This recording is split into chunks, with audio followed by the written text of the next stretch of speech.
Olá pessoal, tudo bem?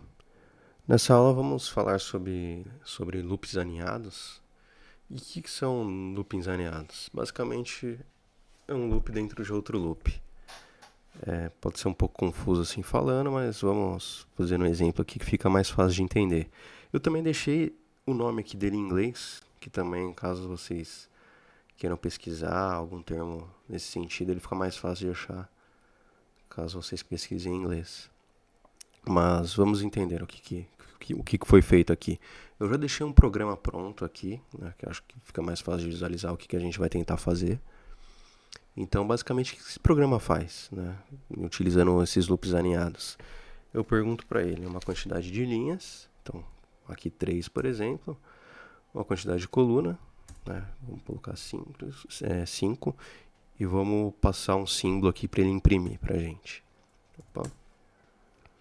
Então, basicamente aqui, ele imprimiu 3 linhas e 5 colunas, utilizando o símbolo aqui, o jogo da velha, né? 2, 3, 4, 5 e 3 linhas. Então, para entender isso, vamos fazer isso daqui por parte. Então, basicamente, né, vamos começar aqui só imprimindo o que seriam as colunas. Não vou usar essa função aqui por enquanto, porque a gente ainda não viu ela. E vou comentar a linha que por enquanto a gente não vai usar ela também.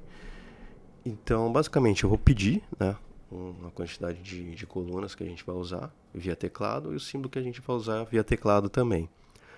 Aqui eu vou converter para número, porque é a quantidade de vai ser a quantidade de interações no nosso loop. Então, por isso que eu estou convertendo isso para inteiro.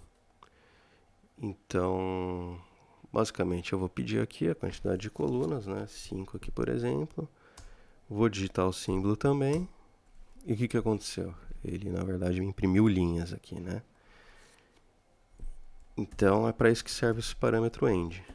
O Python, por norma, quando eu uso print, é cada vez que ele utiliza essa função, ele acaba imprimindo uma nova linha. Então, é por isso que eu estou utilizando essa função linha. Eu estou basicamente pedindo para ele não quebrar, né, linha, não quebrar a linha, né, não dar um enter, não ir para a próxima linha, e simplesmente terminar aqui sem nada, né, com um espacinho em branco aqui. Já que isso daqui vai ser inteirado várias vezes de acordo com a quantidade de colunas que a gente passar. Então, se eu peço aqui a quantidade de colunas, né, então 5 aqui, por exemplo, símbolo, jogo da velha novamente. Então, ele já imprime 5 colunas aqui certinho, sem quebrar a linha, né, numa sequência.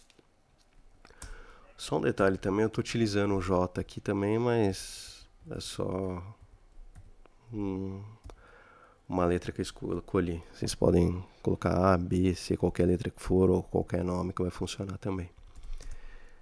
Então, né, fazer agora a parte do loop externo, né? For e in range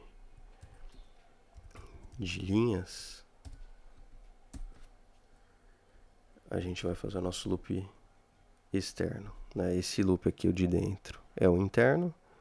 Esse aqui, o primeiro, é o externo. Deixa eu descomentar isso daqui para ele parar de dar esse erro aqui.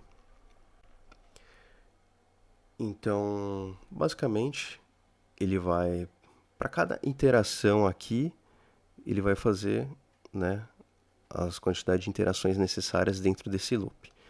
Então, imagina que aqui eu vou fazer do número 1 até o número de linhas que eu pedi, por exemplo, 3.